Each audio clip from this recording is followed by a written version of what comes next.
curious about your preparation for racing on a road course. You guys don't get to do it that often. I know you haven't done it that often. How do you prepare to go into a racetrack like the one in Mexico City this weekend?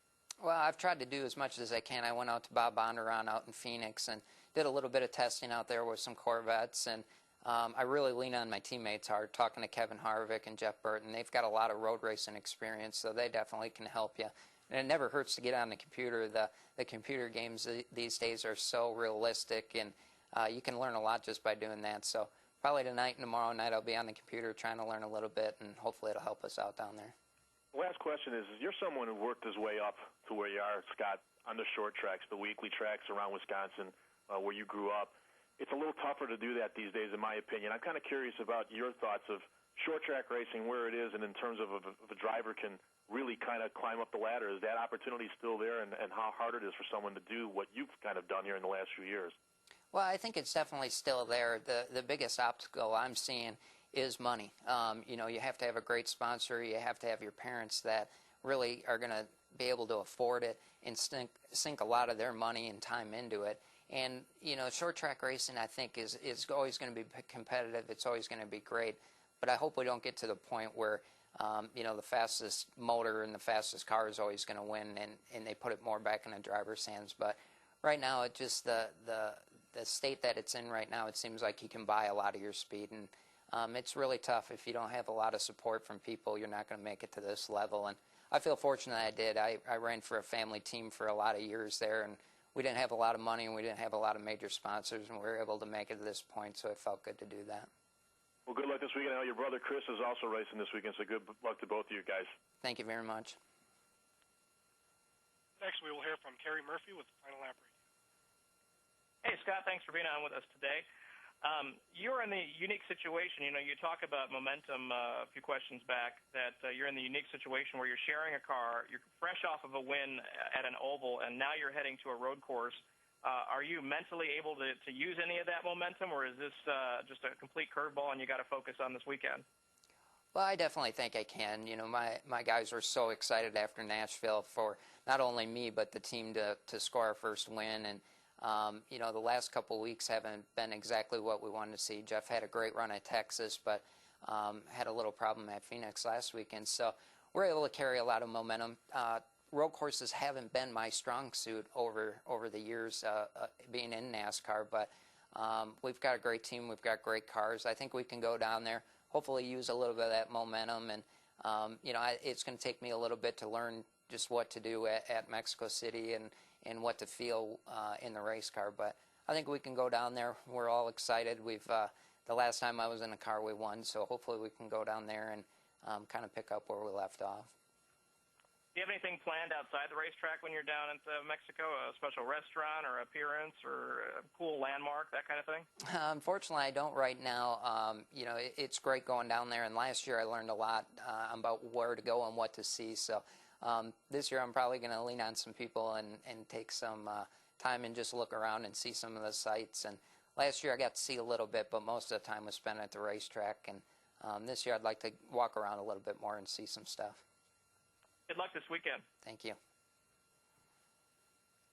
As a reminder, that is *1 to ask a question. Next, we will hear from Dwight Drum with RaceTape.com. Hi, Scott. The 29 car is a very competitive and nationwide series, obviously, but can you identify advantages and disadvantages of sharing seat time throughout the season? Well, I think one of the advantages is that I'm teamed up with you know, a champion, not only a nationwide champion, but a driver that's, you know, well on his way to hopefully winning a cup championship too. So that really helps a driver like me. I've always come from single car organizations, never had a teammate to lean on, never had a teammate like Jeff Burton with the experience he's got to lean on. So that's the biggest advantage for me, is just be able to learn a lot of things on the track and a lot of things off the track from him. Some of the disadvantages is, you know, sitting out multiple weeks, not being in the car full time. That's really tough on me. You know, Jeff's always got the cup car to fall into that he can drive each and every weekend, so he's not lacking on any track time. But for me, you know, to go to a racetrack and not be in a car for 3 weeks, it takes a little bit of time just to get acclimated with the car again.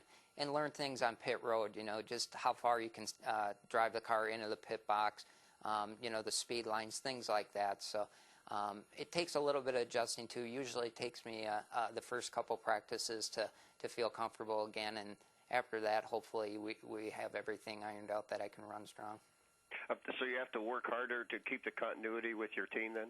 Oh, yeah, definitely. Jeff's got a little different way of saying things and a little different feel than he wants in the race car than I do. So, after 3 weeks of him being in the car and then me getting in it, they just got to learn the language a little bit. But Pat Smith and the guys do a great job. It's really tough to have two drivers in the car and to run as well as we do. But that's a sign of a great team is when you can put multiple drivers in it and still win and contend for championships. Thanks, Scott. Good luck. Thank you. We'll take a follow-up question from Jorge Medaka with Fox.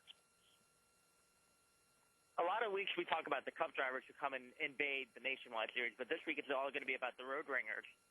Is there any driver in particular you're looking at walking out on the track, and do you see any of those guys being favorites this weekend? Well, really, I think there's going to be quite a few, and I think a lot of the guys that have a lot of experience at Mexico City are guys that are going to run up front and be strong contenders. Every time we go there, we look at Boris Said and Patrick Carpentier is running this weekend, and Michael Jourdain. So there's going to be some great race car drivers in the field, and a lot of guys with a lot of experience, not only at road racing, but at Mexico City, too. So, those are the guys you look for in practice. You want to get with them, see how you measure up to them. And you always learn a little bit from those guys each and every time. So I think a lot of the guys in the Nationwide Series this year have kind of stepped up their road racing programs. You can score a lot of points at these places. We're going to 3 of them now, so it's really important to run strong at them. And, I wouldn't be surprised to see quite a few of us running up there and hopefully contending for a win also. And have you been practicing your Spanish for the weekend? I've tried a little bit, and last year I tried to talk in Spanish, and I went through 2 years of high school with it and wasn't able to really learn a whole lot. So I've always got a translator when we do a holiday appearance or anything like that, so I kind of just leave the Spanish to her. Thanks. And that is all the time we have for questions for Scott Wimmer today. Scott, we'd like to thank you for your time. Thank you.